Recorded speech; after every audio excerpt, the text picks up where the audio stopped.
evening. How are you? It's great to be learning with you on a Monday night. Let's light up the darkness. Who's in the house? Steven in New Hampshire, Renee in Indiana, Angel says hi, Joe in the Inland Empire, Bella in Florida, Peggy in Colorado, Karen in Northern California, Robert in Florida, Norman in Dayton. Over on the YouTube side, Ella says shalom. Welcome, everybody. Today's daf is quite short, which is actually giving us a little bit of space to give some background on some very colorful sages who are involved, just to hear a little bit of their backstory. Today's episode of AT Daily is sponsored by Gregory Goldman in honor of Phyllis Jacobson. Gregory, thank you for enabling us to share more Torah with more people around the world. May you and all your loved ones be showered in blessings. And we say amen. If you'd like to dedicate an episode of AT Daily, donate.accidentaltalmudist.org. Nina will put the link in the comments. We are holding by chapter 7 here in Tractate Nazir, the 17th volume of the Talmud. Today concluding our discussion of Mishna number 1 and opening Mishna number 2. The first Mishnah was all about the actual derivation, how we know that both a Nazir and a high priest, who are absolutely prohibited to become impure for the dead, even for very close relatives, even for their parents, right? Which would seemingly in contradiction of the fifth commandment, honor thy father and thy mother, and a big way to honor them is to ensure that they are buried, even if you have to do that yourself, and to participate in that. So they cannot become impure for the dead. Now, if a mother or father happen to be a meis mitzvah, then like any meis mitzvah, an unattended corpse, both the high priest and the Nazir are obligated to become impure for the dead, right? So if there's nobody else to bury the corpse, even if it's a stranger, someone they've never met before, there's no one else to do the job, they are obligated to become impure for the dead. But in every other case, if anybody else can do it, they don't do it. They don't even enter the cemetery for the funeral of their own parents. That's a stringency only of the high priest while he's the high priest and the Nazir. Right? The Nazir, it's a temporary restriction because hopefully he didn't take a vow, some kind of very long vow that would take him for the rest of his life. But the normal vow of Nazir is 30 days, and during those 30 days, he does not become impure for the dead, even for his parents. If he does become impure for the dead, he brings the offerings of impurity and starts counting his days again. The high priest, the Nazir. And we derived how we know that even though they're not allowed to become impure for the dead, they are obligated to become impure for the dead in the case of the unattended corpse. If a Nazir and a high priest are walking along the road and they encounter an unattended corpse, the meis mitzvah, then which of them should do that? So that's a machlokes, a dispute, a disagreement between the majority of the rabbis and Rabbi Eliezer. Rabbi Eliezer says the high priest should bury the body because he doesn't have to bring offerings if he does become impure.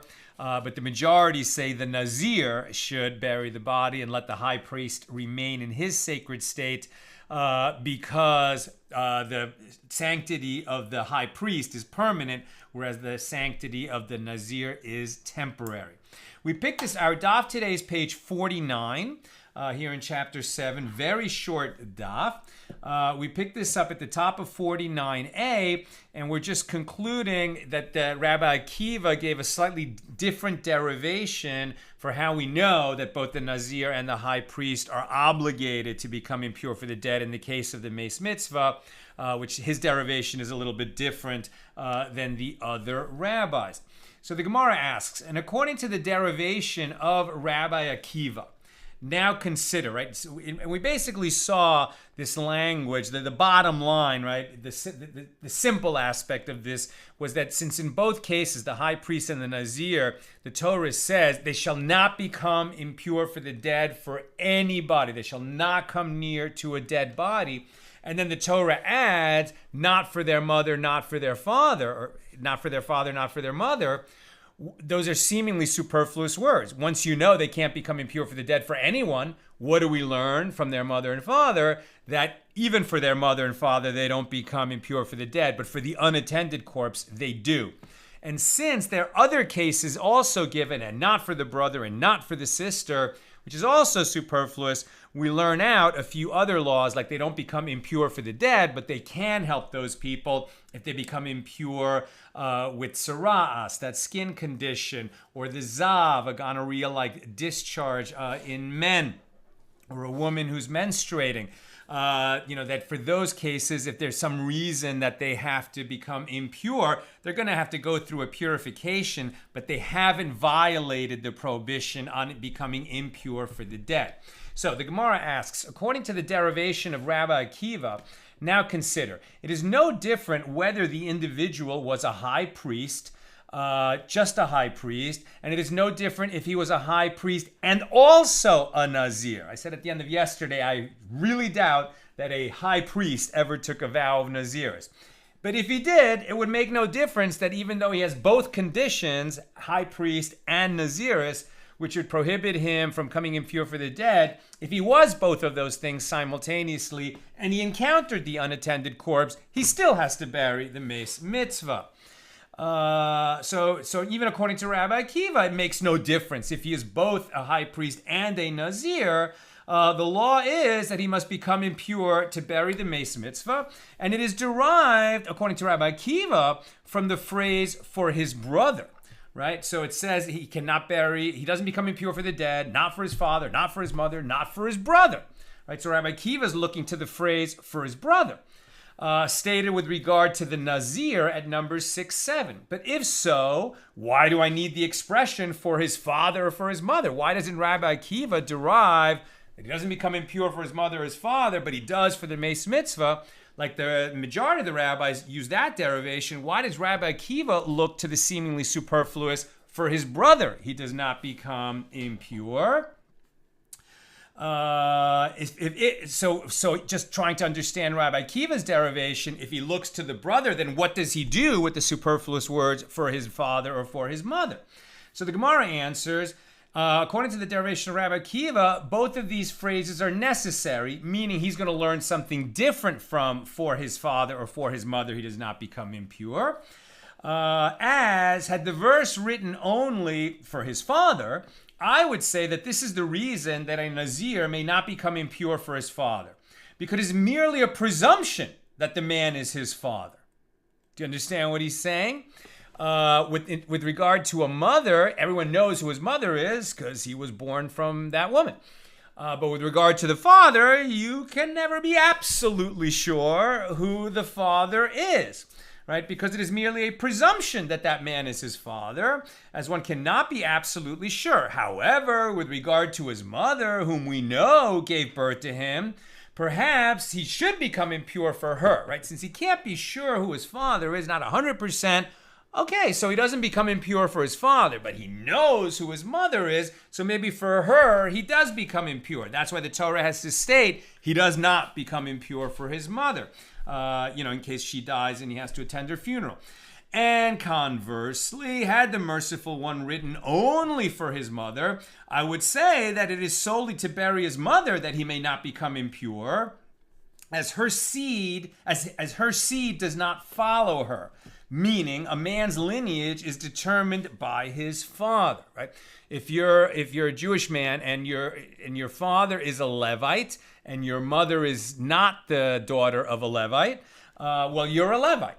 If your mother is the daughter of a Levite, but your father is not a Levite, you're not a Levite, right? So in other words, in terms of, the status of which tribe you're a member of, or whether if you're a kohen, a descendant of Aaron the priest, or if you're a Levite, a descendant of the Levites, like Moses was, that follows the father, right? So perhaps he's telling you that, you might have thought that since that patrilineal descent is through the father and not through the mother in terms of your identity as which tribe you're a member of, that since that follows the father, for your father, you become impure for the dead, but for your mother, maybe you don't.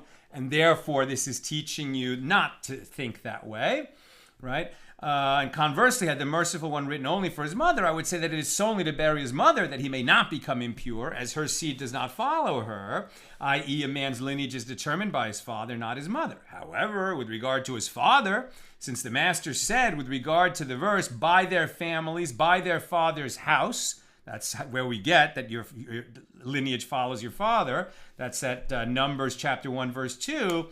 Since one's family ancestry follows his father, you might say, let him become impure to bury the father. The verse therefore teaches us that a Nazir may not become impure to bury his father either. So the Gemara asks, according to the derivation of Rabbi Akiva, why do I need the words, neither shall he go into any dead bodies, which we find in Leviticus 21:11, which is stated with regard to a high priest. Now we're in 49b. So Rabbi Akiva's derivation goes like this. The phrases, this is the interpretation. These are the laws that we learn from the various phrases of these laws of the Nazir, and whom he is not allowed to become impure for. The phrase into any, right? Neither shall he go into any dead bodies. So into any serve to exclude contracting impurity to bury distant people for whom a high priest may not become impure. The word dead excludes relatives. The word bodies excludes a quarter lug of blood that emerges from two corpses. As we'll see in the next Mishna, we know that you become impure for the dead if you handle a corpse or if you walk over a grave, etc. And that is even going to include that you didn't touch the corpse, but you came into contact with some blood that oozed from a corpse equal to the minimum measure or more. And that could even combine that, just a little bit of blood oozed from two different corpses, but there was enough blood to make up the minimum measure. So if you come into contact with that, you have become impure for the dead. So the word bodies excludes a quarter lug of blood that emerges from two corpses, for it renders people and objects impure in a tent, meaning not even you don't have to touch it. If you're just in the same room with it, you became impure. As it is stated, neither shall he go into any dead bodies at Leviticus 21:11, and the plural bodies, plural, teaches that the blood of two people combines to form the minimum quantity for ritual impurity. And that concludes our discussion of Mishnah number 1 here in chapter 7. Here comes Mishnah number 2. A Nazir shaves for having become impure for these following sources of ritual impurity. So we're talking about a Nazir during his days of Naziris who, he's not allowed to become impure for the dead, but he did, right? And it could happen by accident. Somebody just drops dead next to you before you're a Nazir, before you even think about it. Or maybe he's like somebody's having a crisis, like, they're almost drowning, they're choking, whatever, they have a heart attack, you're giving CPR, you're doing the right thing. You're doing what you're supposed to do, and that person dies. So now you're in contact with a corpse. You didn't do anything wrong, but at that moment, you became impure for the dead because you're in contact with the corpse. So, as we've learned, the Nazir who becomes impure for the dead now has to restart his clock, right? Any days he's counted, he's going to have to count them again toward his term of Naziris. And he has to bring the offerings of impurity. Right? We don't have Naziris vows anymore because you can't bring offerings not in the middle of Naziris if you become impure for the dead, not at the end of Naziris if you conclude your Naziris. In both cases, you have to bring offerings, and you can only do that when the temple is standing in Jerusalem, right? So the point is, now they're going to define here in Mishnah number 2, what does it mean to become impure for the dead? What actually triggers that you became impure for the dead, and you have to bring offerings of impurity because you're a Nazir, and you have to shave, right? You have to shave your head as you start over your days of Naziris. And the reason why this is important is because it's as distinguished from, we're going to learn in Mishnah number 3, that there's some kinds of impurity which are not impure enough to trigger shaving. You might have to bring offerings of impurity, but you won't have to shave.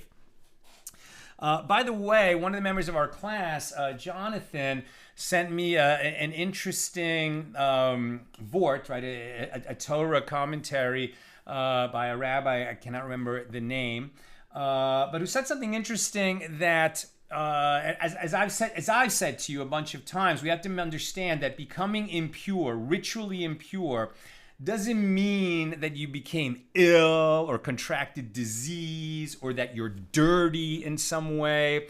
It has nothing to do with cleanliness or uncleanliness, right? It doesn't even mean you've done something wrong, right? Like, I mean, if you bury the meis mitzvah, like that's something you're obviously obligated to do, and it's a huge mitzvah. It's a huge good deed. Mitzvah doesn't mean good deed. It means commandment. But you know you're doing good when you're performing commandments. At any rate, so there are many times when a person becomes impure, like a woman is impure when she's given birth, right? She hasn't done anything wrong. She's done something incredible. But what this rabbi said in the email that Jonathan sent me is that there's a difference between being in a state of spiritual purity and spiritual vulnerability. Very interesting take on this.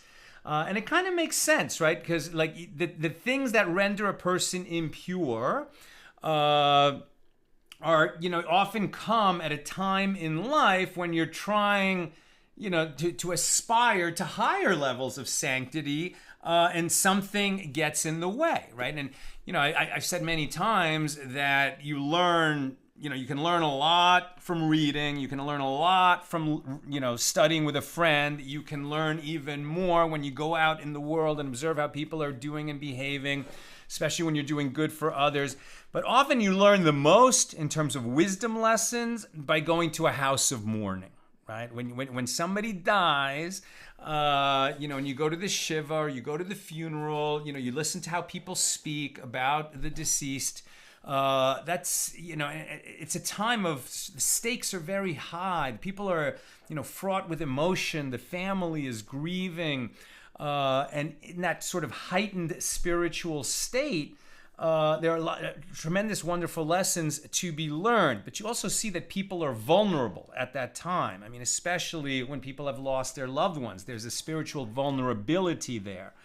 And there's other matters that are involved too, that where you can come into contact with sources of tuma, of ritual impurity, and these things happen at a time when it would be good to, sort of be careful, go slow, make sure that you undergo the purification rituals. It's an opportunity to rise in spirituality, to rise in our understanding of sanctity and our relationship with the Holy One above.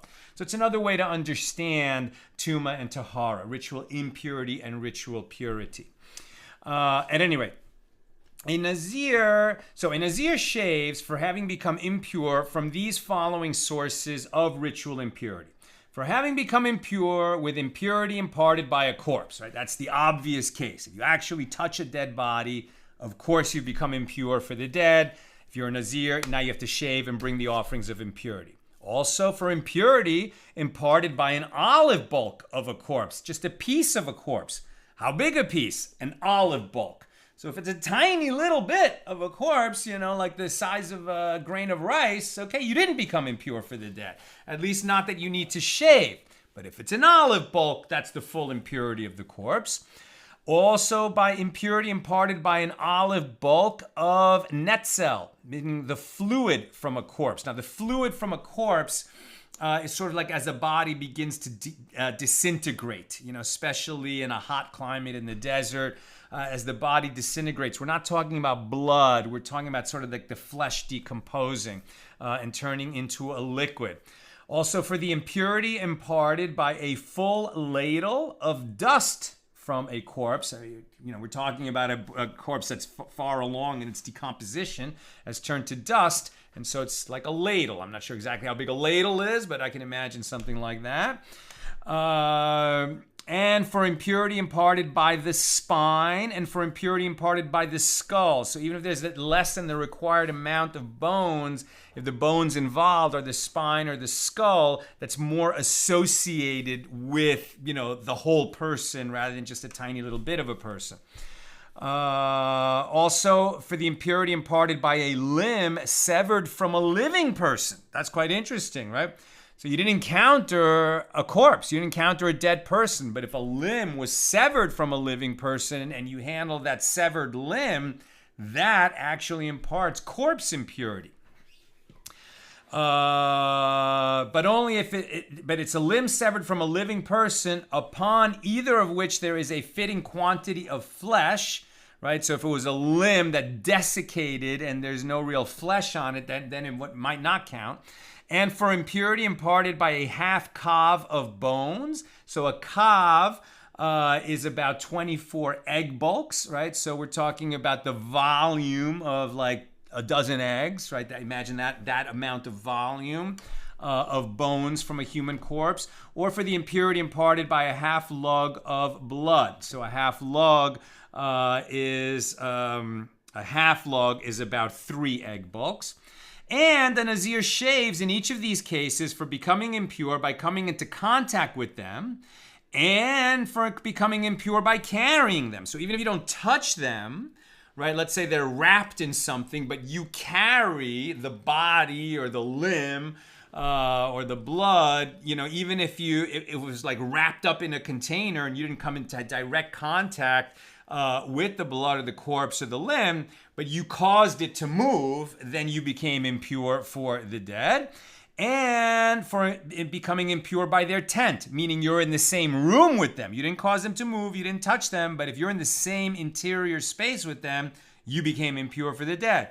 And as for a bone that is a barley grain bulk, he shaves for becoming impure by coming into contact with it and by carrying it. However, he is not rendered impure with the impurity imparted in a tent, i.e. by being under the same roof as the bone, if it's that small.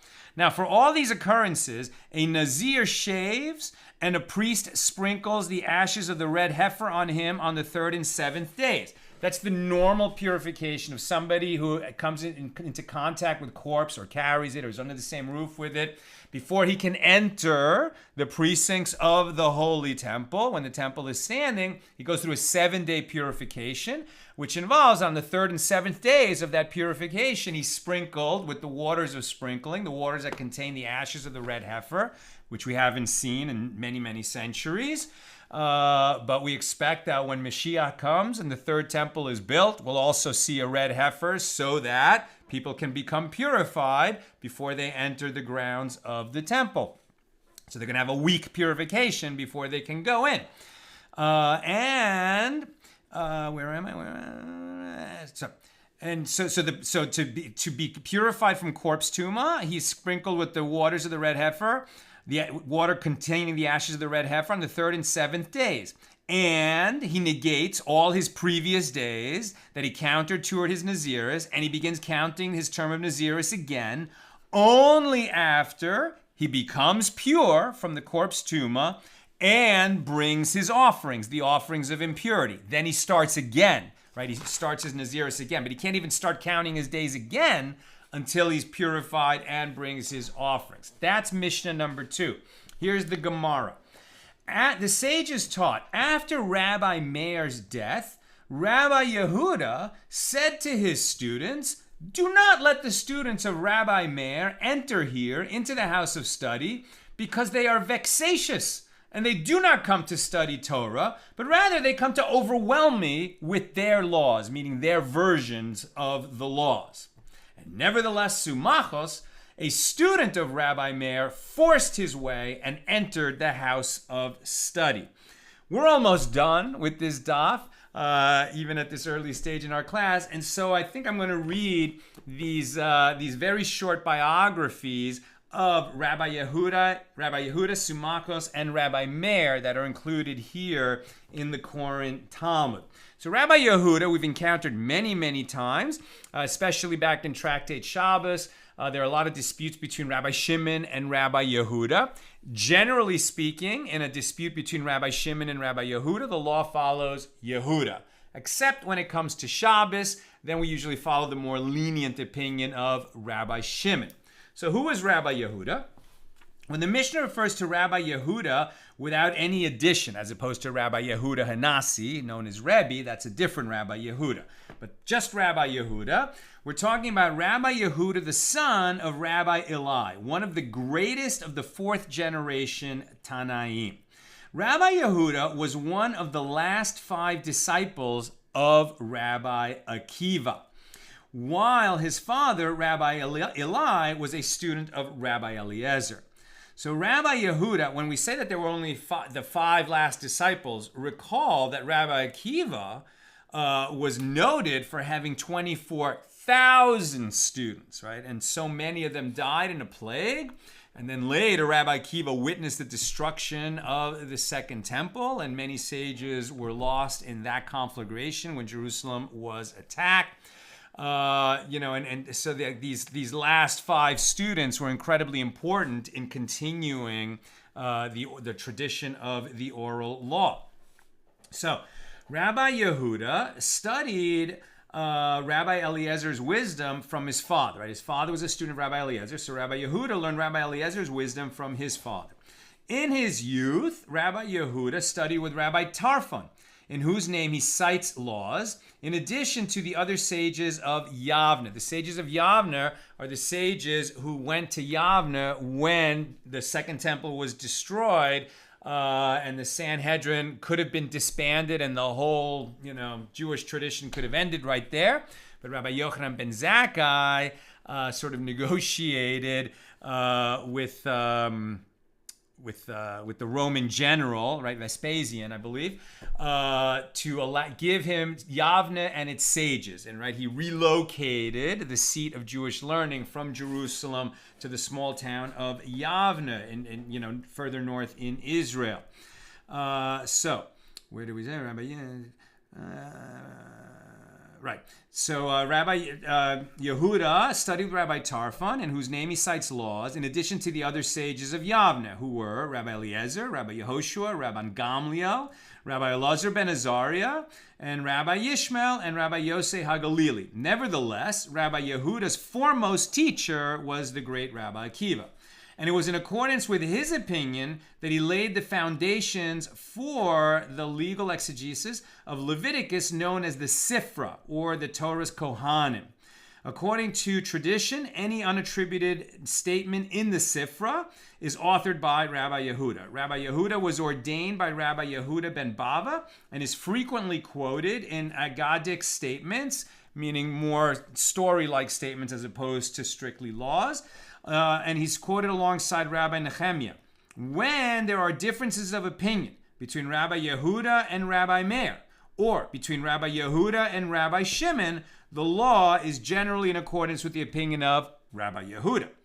His disciples included Rabbi Elazar, the son of Rabbi Shimon, Rabbi Yishmael, the son of Rabbi Yosei, and Rabbi Yehuda Hanasi, the great Rebbe who redacted the Mishna.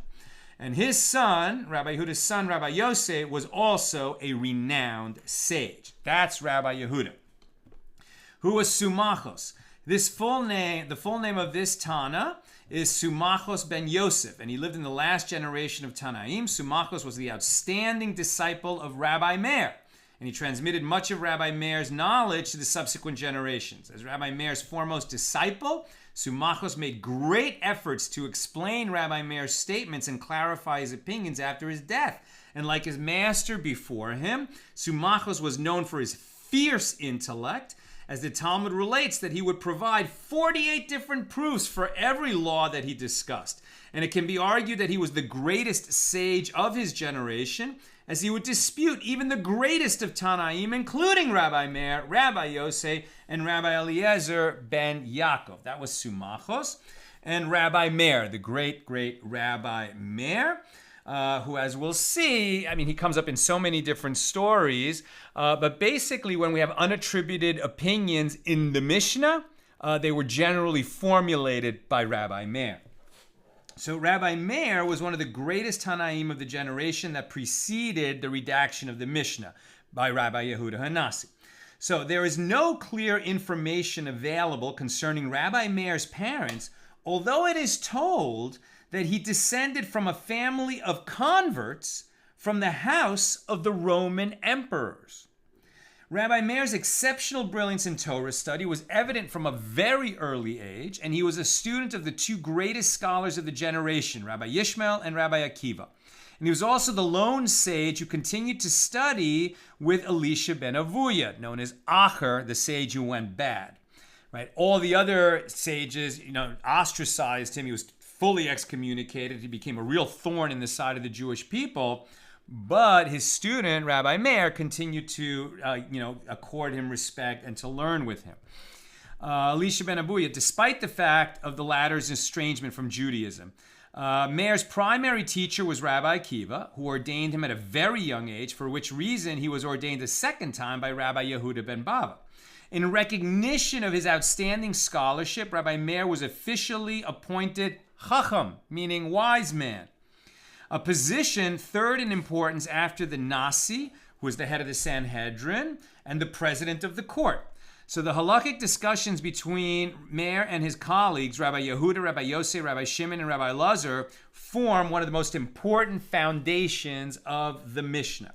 Rabbi Meir's greatest undertaking was apparently a structured oral redaction of the oral law, including the establishment of the specific formats for the law.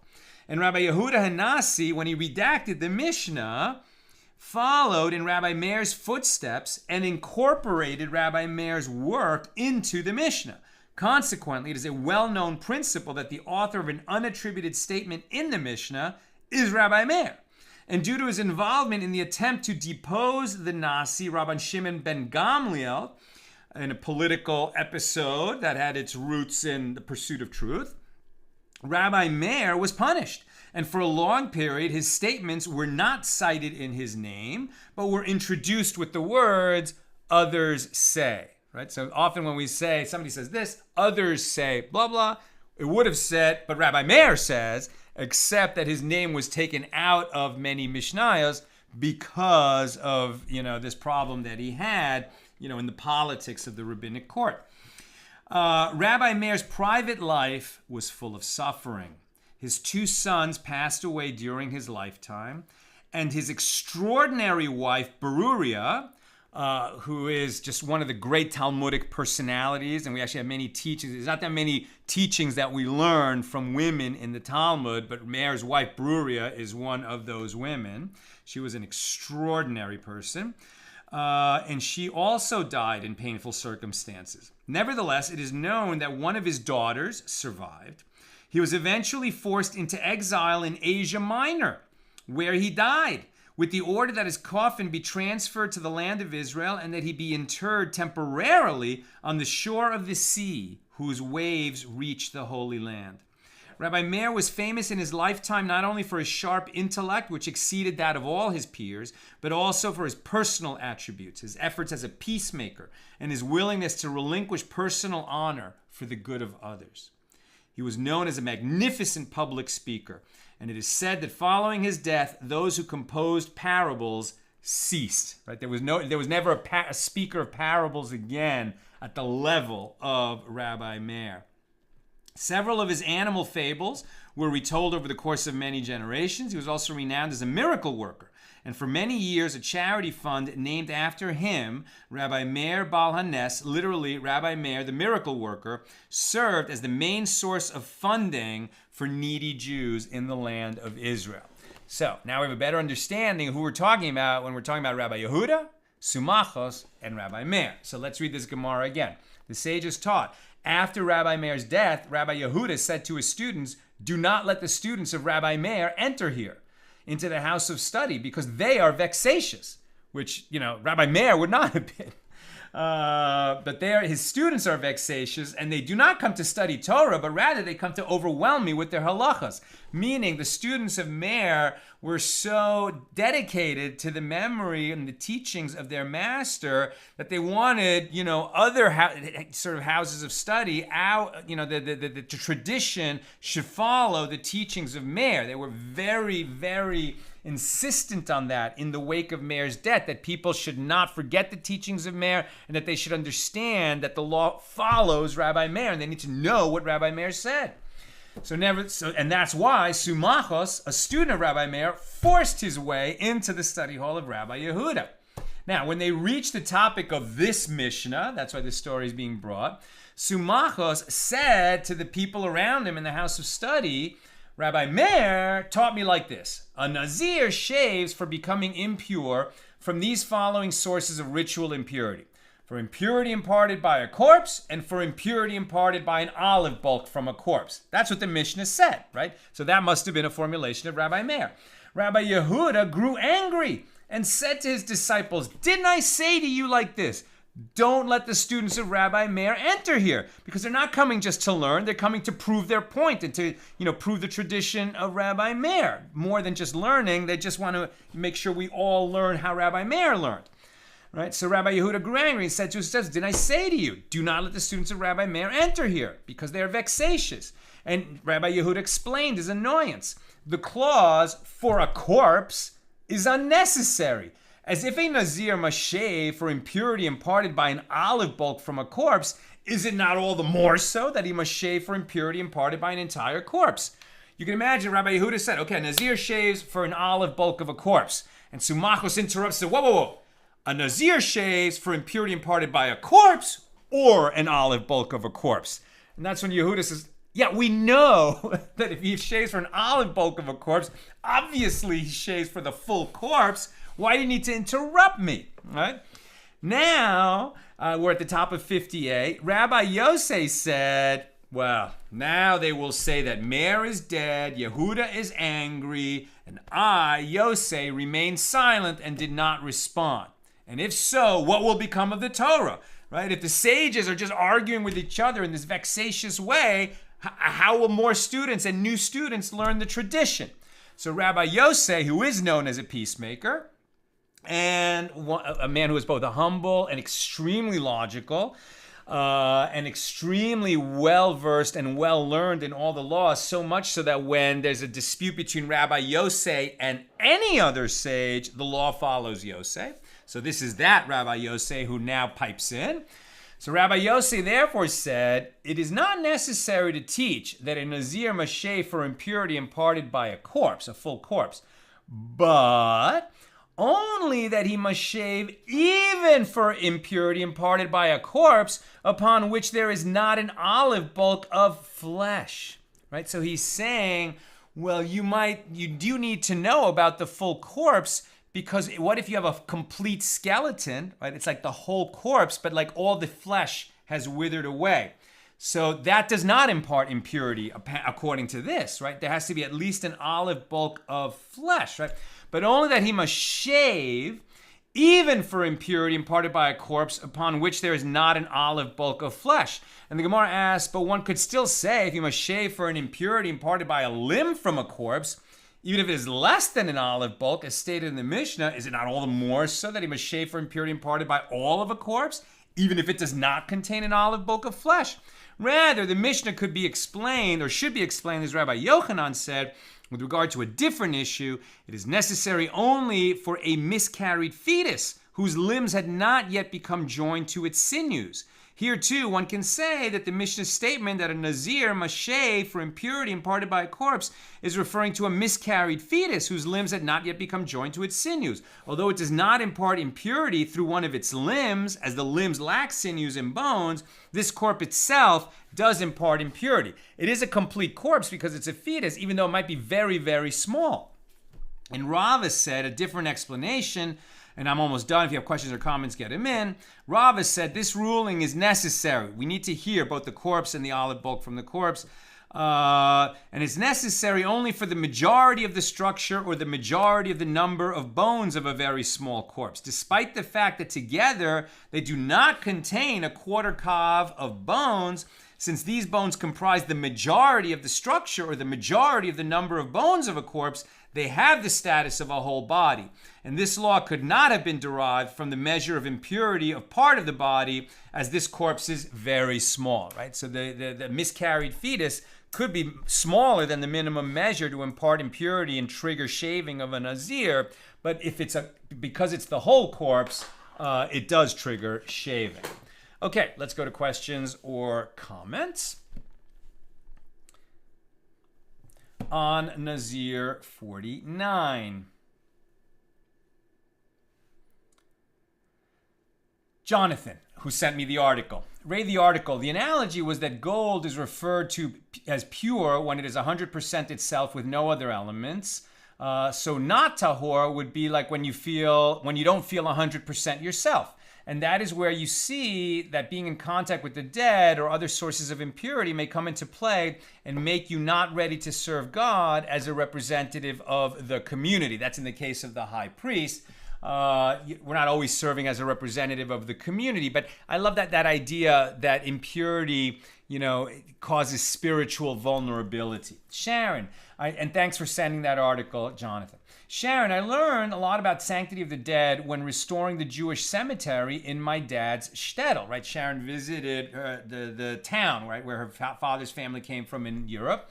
And Rabbi Shudrik, the chief rabbi of Poland, told me how they check where the bones are to determine where the walls needed to go. It's really fascinating. Thank you for sharing, Sharon. And Sharon adds, Rabbi Meir was also one whose spirit helps find lost items and lost people. Very good that you invoke.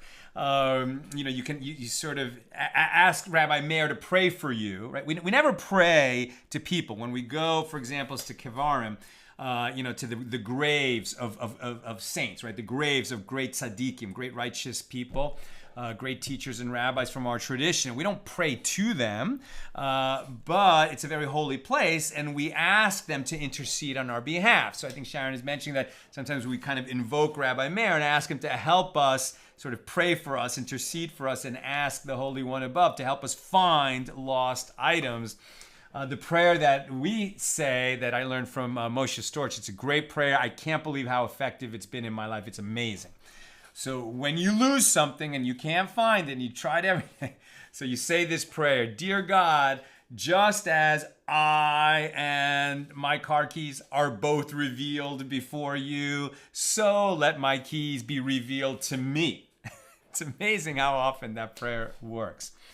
That's what I've got for us today. And with God's help, we'll be together again tomorrow, the regular time, 6 p.m. Pacific, on Tuesday for page 50. Have a great night.